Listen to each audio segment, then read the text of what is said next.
Hai, nama aku Andra dan hari ini aku akan mereview 5 buku dari penulis-penulis Asia.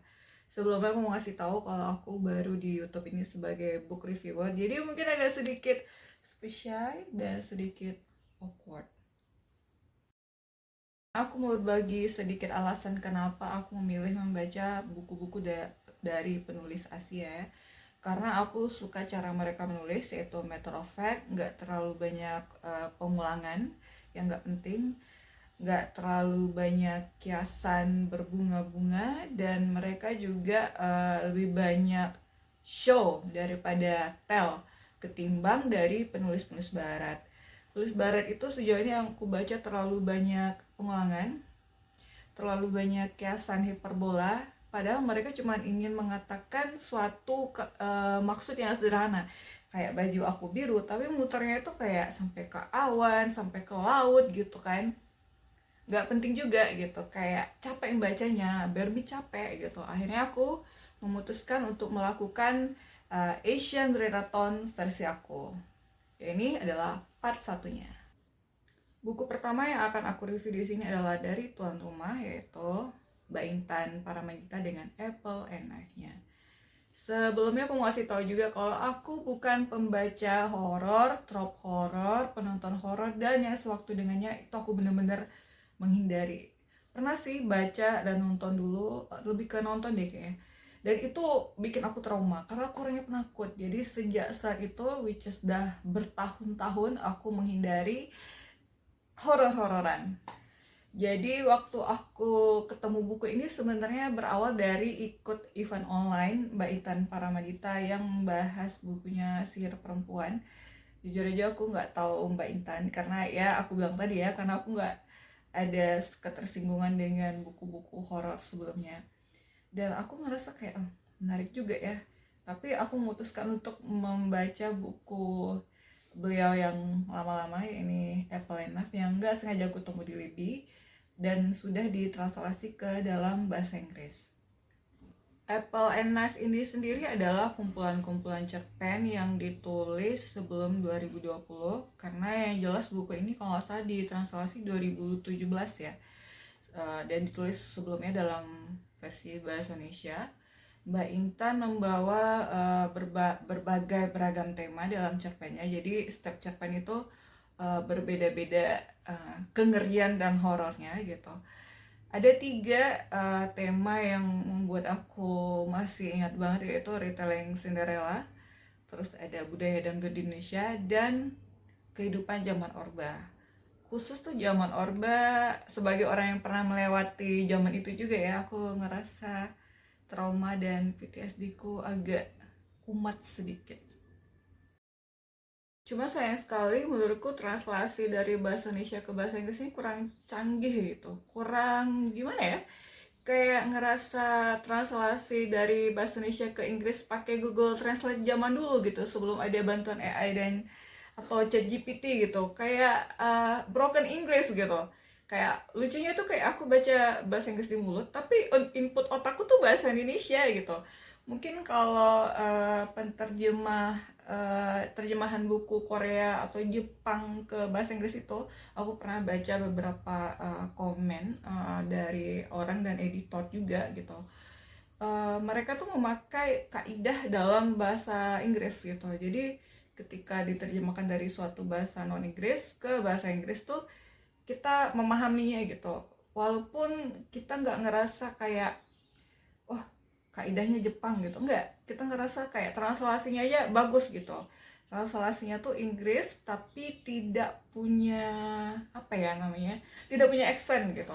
Tapi kalau di sini karena aku bilang tadi baca Inggris, input otaknya ke bahasa Indonesia tuh aku ngerasa terjemahan bahasa Inggrisnya kayak ada accent gitu.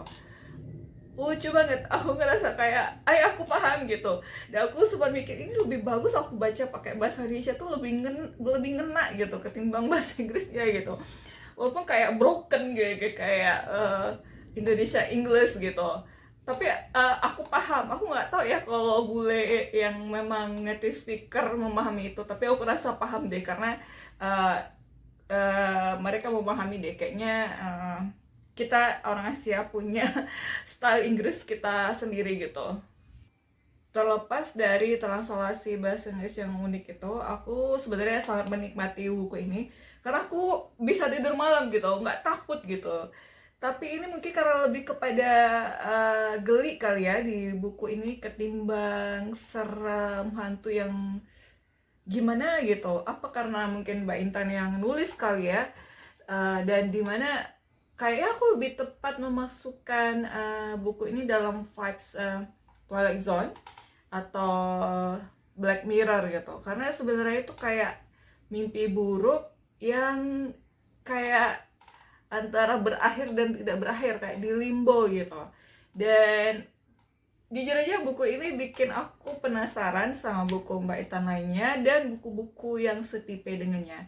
Overall aku bisa kasih 4 dari 5 bintang.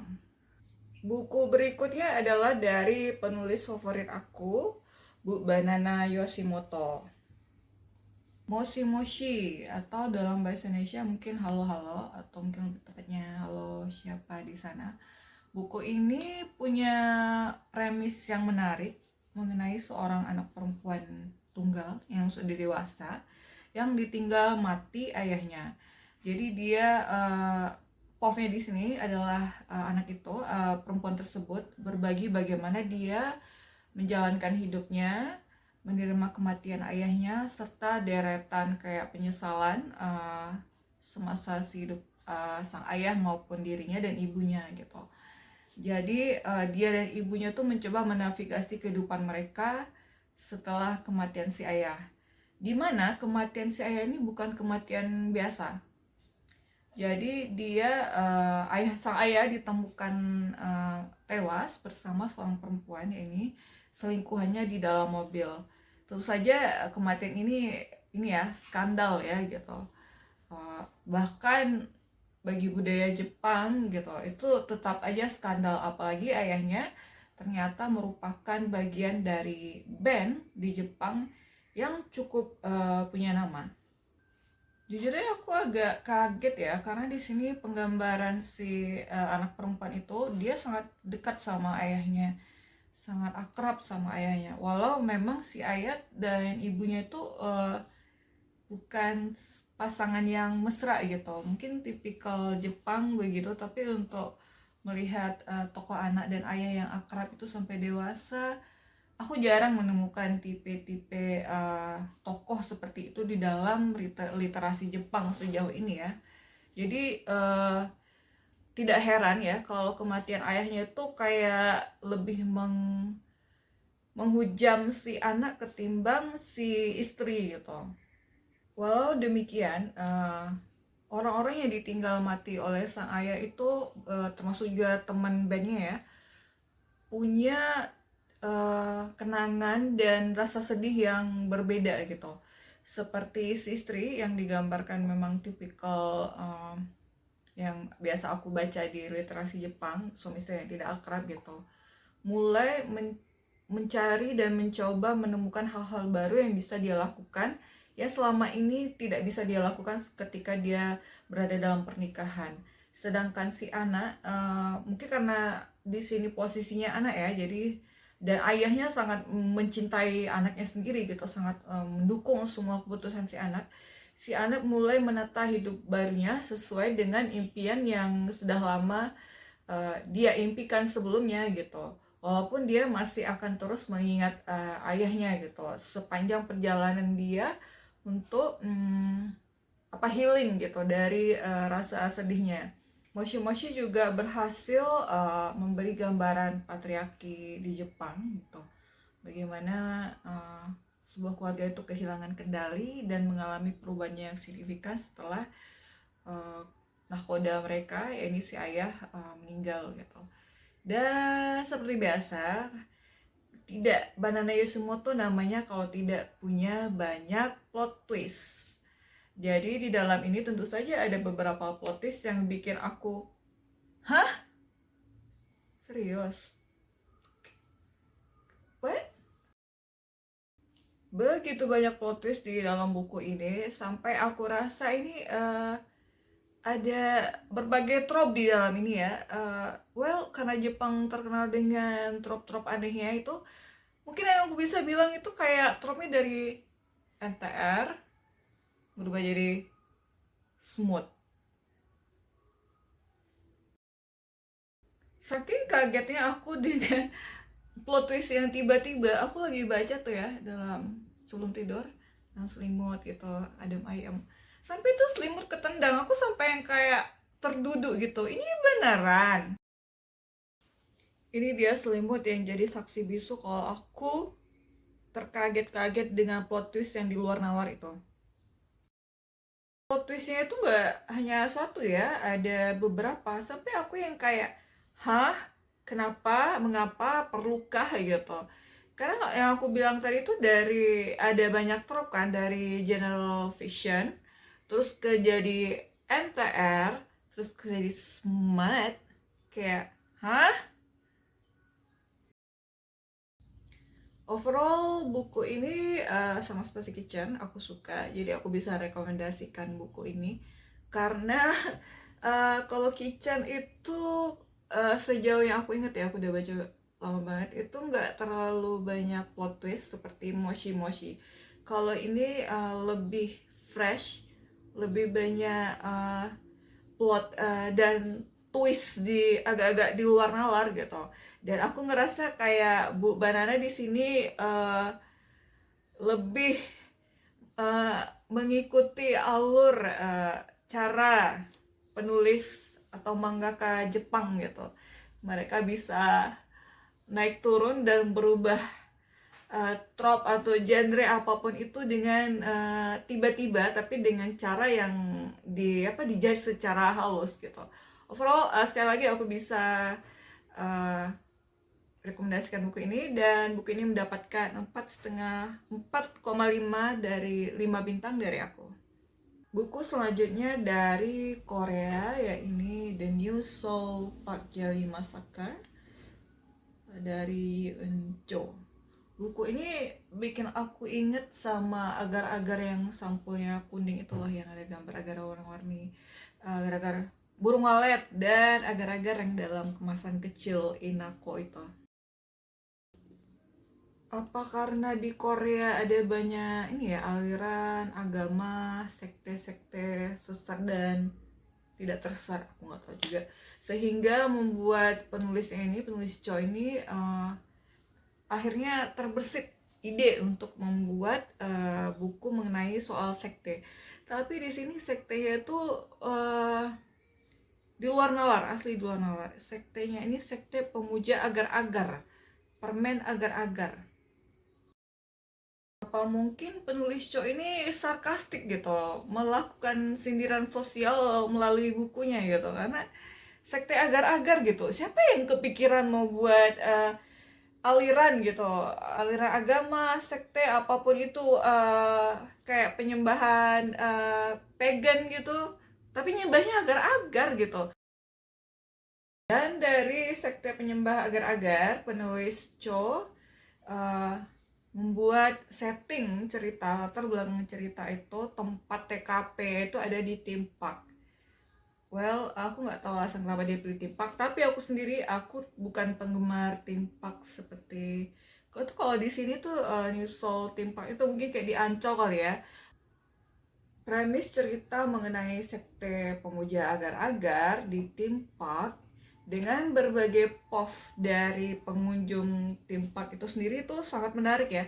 Kayak ada POV dari anak kecil, dari pasangan cowok cewek, terus ada seorang pekerja apa sih yang jadi maskot di taman hiburan gitu, terus ada POV dari seorang perempuan yang kena KDRT dari suami dan mertuanya, yang membuat dia akhirnya cabut dari rumah dan menjadi terkenal gara-gara dia jadi pengusaha yang menawarkan jasa cleaning service. Itu semua itu diramu menarik dengan latar belakang ya di Theme Park dan sekte pemujaan agar-agar. agar-agar itu sendiri tentu ini ya punya latar belakang kenapa gitu, walaupun tidak digambarkan eh, secara history ya dari agar-agar itu di masa, oh bukan bukan maksudku bukan dikasih tahu bahwa agar-agar itu mungkin hantu, mungkin alien, nggak dia ngasih tahu, cuman di sini dia ada ngasih tahu beberapa latar belakang agar-agar itu pernah ada sebelumnya, sebelum ada di Timpak. Nah, jadi agen agar-agar Inako di sini adalah seorang sosok lelaki yang tidak bisa dilihat mukanya, atau mungkin tokoh ini ngeliat tapi nggak bisa nginget mukanya tuh gimana gitu. Dia tuh kayak lelaki misteri yang tiba-tiba nongol di Timpak dan membagi-bagikan agar-agar tersebut gitu. Mungkin kalau secara kiasan ini seperti pendiri sekte kali ya, kalau kalau kita bisa coba cari makna dari lelaki ini gitu, mungkin dia adalah pendiri sekte. Dari permen agar-agar yang dibagikan itu maka muncullah sebuah fenomena anomali kejadian aneh seperti judulnya massacre alias pembantaian gitu. Barang siapa yang memakan agar-agar tersebut akan berubah menjadi, ya, agar-agar. Jujur aja buku ini agak gimana gitu ya, yang kayak aku baca apaan sih nih gitu. Tapi menarik gitu, menarik, terus translasinya juga apa, matter of fact gitu, nggak terlalu banyak kiasan, hiperbola atau pengulangan gitu. Overall buku ini memang mudah dibaca gitu. Meskipun premisnya aneh, atau lebih tepatnya mungkin premis aneh karena menyindir keanehan sekte sesat tersebut gitu. Aku kalau bisa ngasih rating buku ini kayaknya 4 dari 5 bintang deh. Kayaknya aku nggak tahu mau ngomong apa. Sungguh aku nggak tahu mau ngomong. Buku ini unik, aneh, agar-agar. Nggak kebayang Transmall itu, Timpak Transmall tiba-tiba meletus dan seisinya tuh lengket dengan agar-agar. Oke, itu dia 5 buku yang udah aku review, penulis-penulis Asia. Aku kepikiran bakalan buat part 2 dan part 3 selanjutnya karena aku emang udah baca banyak buku dalam dari Januari sampai uh, Juli ini. Aku pikiran kenapa ya nggak dijadikan serial aja. Oke deh, sampai ketemu di review berikutnya. Jangan lupa like, subscribe, dan makasih.